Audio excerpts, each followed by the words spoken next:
everyone. Welcome back to the Cheesy Sasquatch, continuing the series talking about OTAs, mini camps, mandatory practices are underway in the NFL. I'm going to be talking about the Packers here.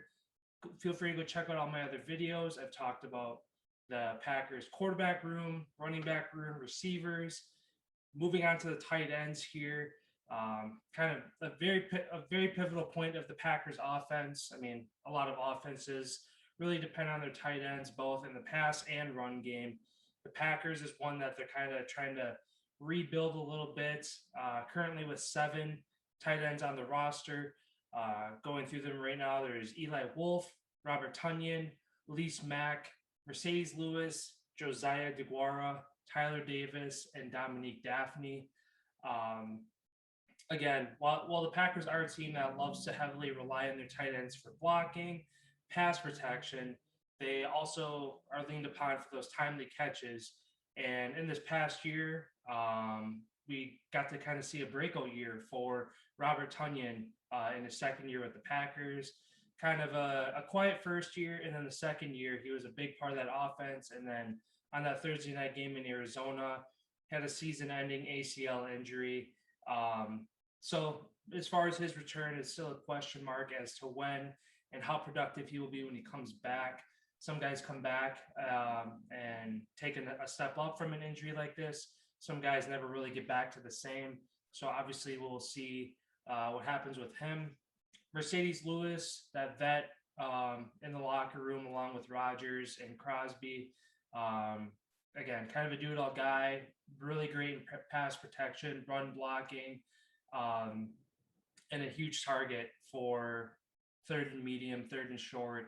If you're going for kind of looking for a big body on the field to get that ball to. So with 7 tight ends on the roster right now, sounds like a lot, right up there with the receivers.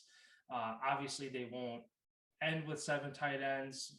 There's a couple new names on this list, but as far as some guys who have seen some playing time other than Tonyan and Mercedes Lewis, Josiah DeGuara and Dominique Daffy saw some more time kind of in the backfield, playing that fullback position in some jumbo packages.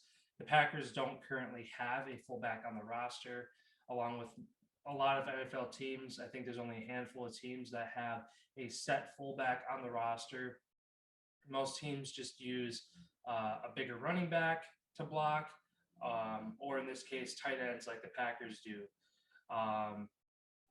While some of these players do bring, or all these players bring something to the table, what you're kind of looking for is to get that Swiss Army knife guy who can do it all, whether it is run, pass, block, and then have good hands to catch as well.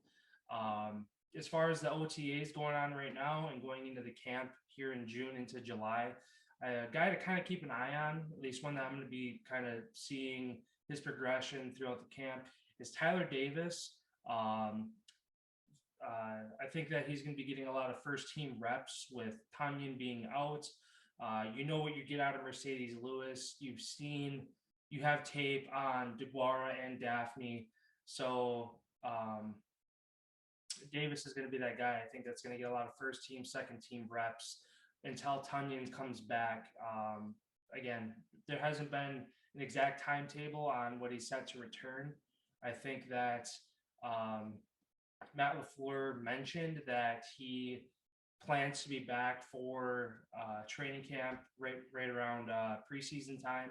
So whether that's back in full go or that's the first time that he's going to be seeing some live reps to where it might be a few weeks into the season before he's completely back. We'll see there.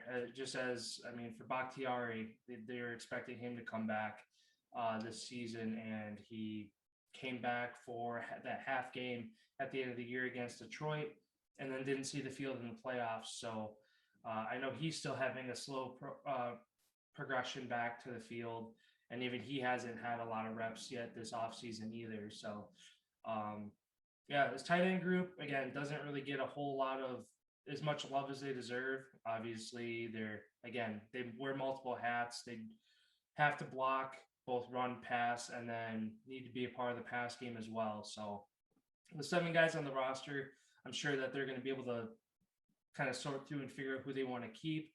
Like I said, half of these guys, they've had breakout games, they have enough tape on them, and then there's some guys like Tyler Davis I mentioned who is going to have to prove himself to stay on this roster and maybe move up to bump out DeGuara or Daphne if he can do what they do, but maybe do it better, cheaper. He's younger, things like that. Always are taken into consideration. So let me know down in the comments what you guys think. Do you think Tonyan can come back and kind of pick up where he left off from the great season he was having last year? Is Mercedes Lewis kind of getting into it on his last legs here to where maybe they cut him or he's going to retire after this season? Um, Again, this tight end position is a big part of the Packers offense, so it's going to be one to pay attention to during OTAs here. So, again, let me know down in the comments what you guys think about this position group. As always, feel free to like the video. Check out my other videos talking about OTAs here with the Packers. Pretty much done with the offense here. Just have the offensive line to go through before we switch over to the defense. So go check those out. Let me know what you guys think about my analysis over there as well. And soon here, I'll be starting the Seahawks as well, going through all their position groups also. So subscribe to the channel so you guys stay up to date on all my latest content. I appreciate you guys, and we'll see you next time.